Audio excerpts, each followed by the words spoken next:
What is up, guys and girls? It's Ghost Robo, and welcome to one of my favorite videos to make each and every year. It's my top 10 most anticipated games of 2018. Now, I tried to keep things pretty normalized with games that have nearly confirmed, or all but confirmed, 2018 dates. Now, ironically, none of these games have specific dates, but they're all supposedly coming in 2018, so I felt like they were fine for the list. And it's an interesting one.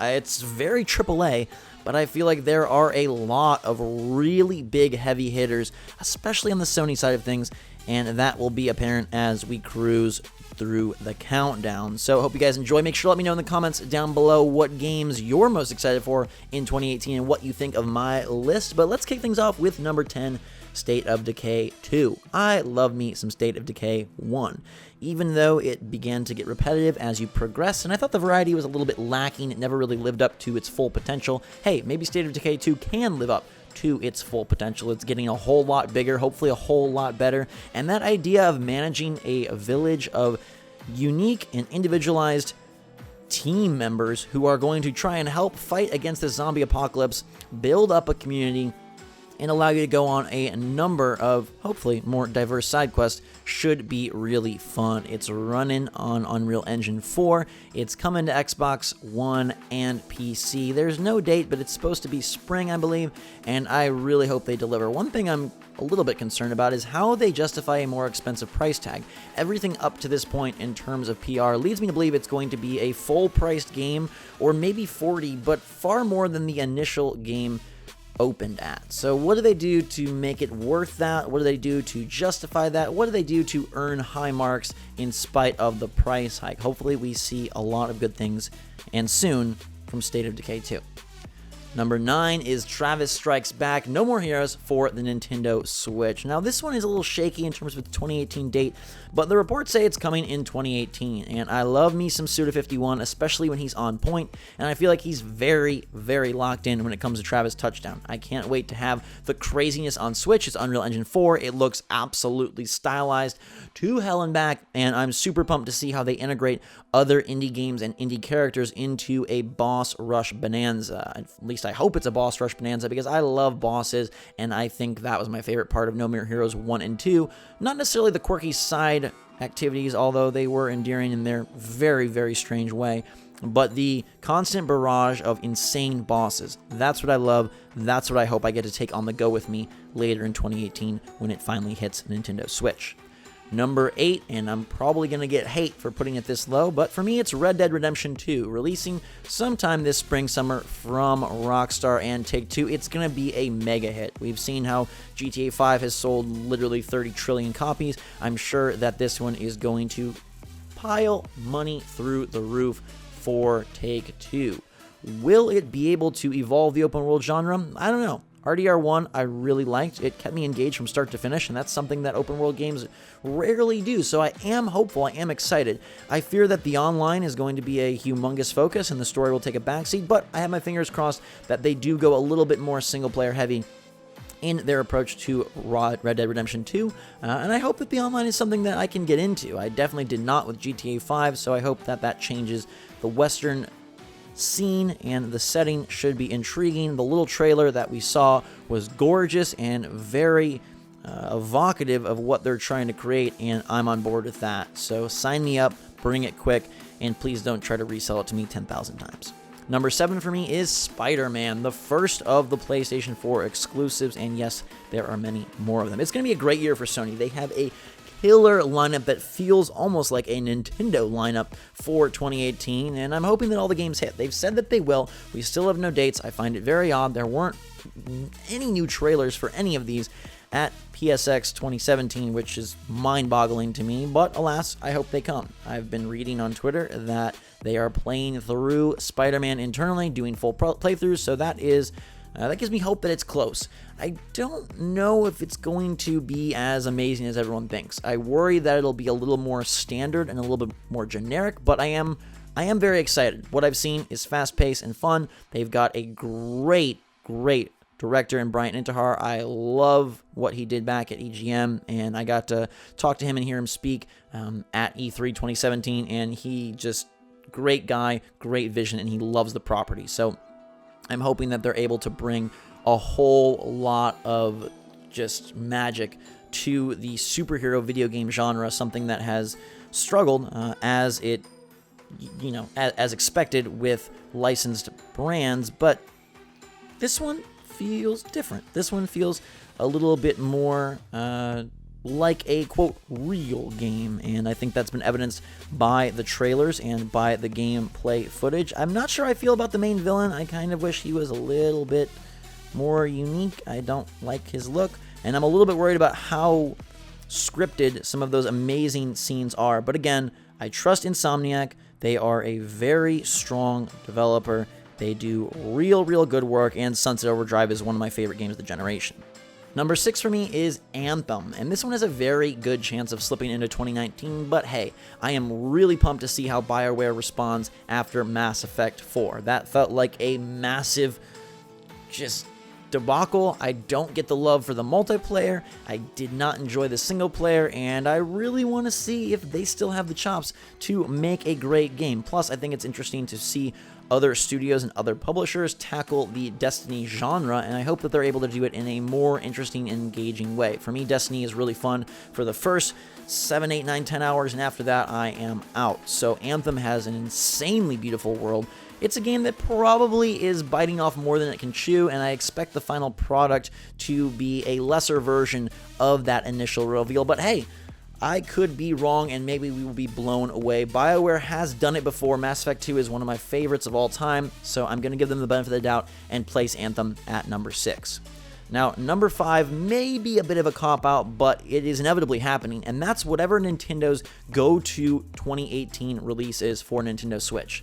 We know very little of their first-party lineup for the Switch this year, and given the insane sales and the insane success, we know that something big is coming. Kirby and Yoshi will not carry the entire year, so whether it's Metroid Prime 4, a Pokemon title, something all new and unexpected, I don't know, but even if it's Pikmin 4, I will be super pumped, and I'm happy to place it smack dab in the middle of my list. I love the Switch a lot. I'm so proud and happy for Nintendo, and they hit it out of the park over and over and over again. Super Mario Odyssey, Splatoon 2, ARMS, Mario Kart 8 Deluxe, and The Legend of Zelda Breath of the Wild were all stellar, and I expect nothing different from whatever the heck they release in the latter half of 2018.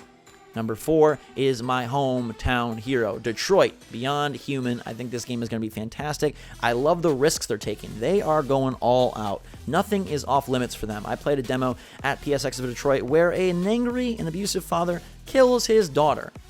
Whew, that is intense.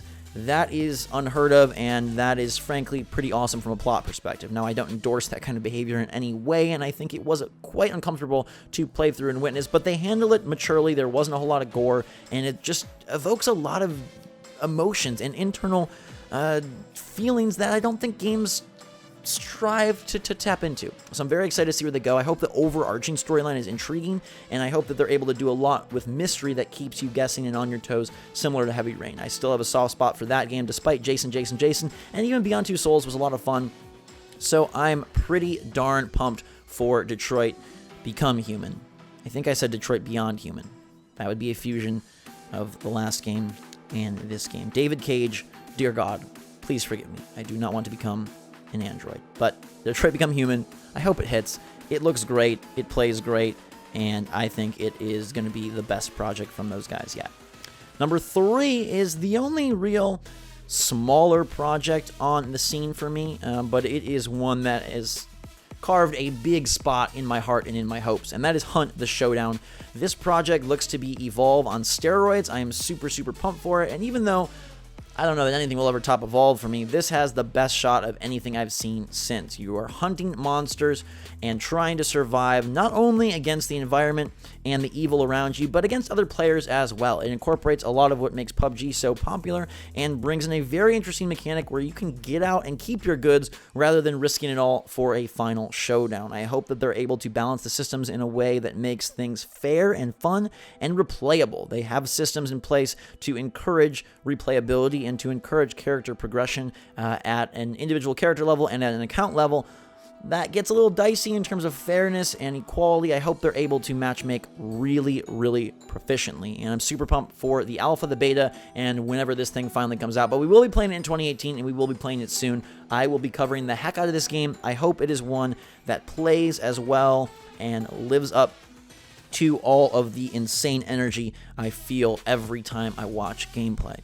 Now, number 2 for me is another PlayStation exclusive, and that's Days Gone, which shockingly doesn't have a lot of buzz. I hear people say it looks like a low-rent Last of Us. I hear people say they were pumped when it was a giant zombie crazy simulator, but as soon as they saw it go more story and stealth, they didn't like it. Well, for me, I love that a whole lot more. I'm a huge Last of Us fan, and I don't think The Last of Us 2 is coming in 2018, hence why it's not on my list, but I do know that Days Gone is coming, and I'm very excited. I think any game that can tackle third-person stealth-based shooting with narrative and with some exciting quirk like the giant swarm of infected is one to watch out for. And I personally love that style of game, whether it's The Last of Us, whether it's Alan Wake, anything that can give me a little bit of weirdness, a little bit of creep and mystery, a little bit of stealth, a whole lot of third-person storytelling, I'm down for. I hope they're able to craft unique and interesting characters. They have said over and over that their gem is the setting, the Pacific Northwest. Well, I hope the gem is actually the gameplay and the storytelling,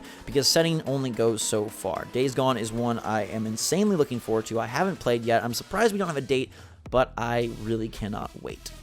Now, my number 1 game for 2018, drum roll please, you probably know what it is, you can probably guess, and it is, yes, God of War. I love everything I've seen of the game and everything that Cory Barlog has said about the game. I think he is a genius, and I think this project is going to blow people out of the water. They have taken their time.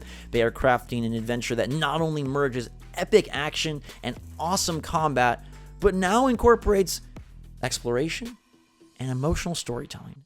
It basically takes the elements that we've seen from games like Uncharted and The Last of Us and now brings in a really, really, really sweet style of aggressive gameplay, combines the two, gives you the combos and the chaos that you've expected from God of War, but now brings a new element, and that comes straight from Cory and his life experiences, which I think is brilliant. I love to see designers bear it all, lay it out there, and take what they think is awesome, and take what they are experiencing, and the emotion and the passion, the creativity they have, and put it into their project. So I'm super pumped for God of War. It is expected to be an early 2018 title, hopefully the first of the exclusives I mentioned, God of War, Days Gone, Detroit, and SpiderMan, for PlayStation 4. I hope that God of War hits soon. I cannot wait to play it. It's going to be a beefy and bold adventure, and I really, really pray that the tones that they try to hit connect. I really hope they're able to hit a home run from a plot perspective, because I know the gameplay is going to be great. That is my list. Let me know what you think. From top to bottom, it's State of Decay 2, No More Heroes, Switch,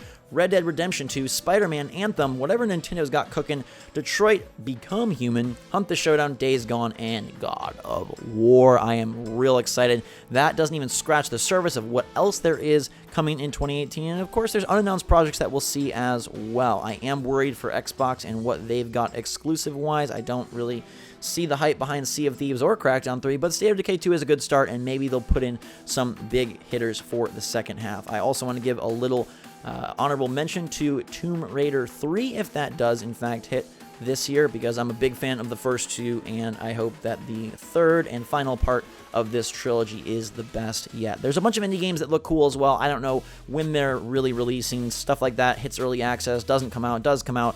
I learned to not really get too set on dates for those after the Switch, and so many indies were delayed or unheard from for months. I just like to let the indies flow to me, and when they come, I get excited. Whether it's a port like the upcoming Hollow Knight for Switch or something brand new entirely, I will be ready. I will have them covered, but they didn't feel right to hit this list just because they're a little bit more of a wild card, I feel. Nonetheless, thanks so much for watching. Hope you guys are having a fantastic day and are pumped for 2018. It's starting off great for me, and I can't wait for the gaming we have in front of us. Until that time, everybody, thanks again. I love you so much. Drink some hot chocolate. You're the best. Excited to be back. Excited for these games. Excited to share them with all of you. Until that time, though, thanks again. Drink some hot chocolate, and we will see you all later.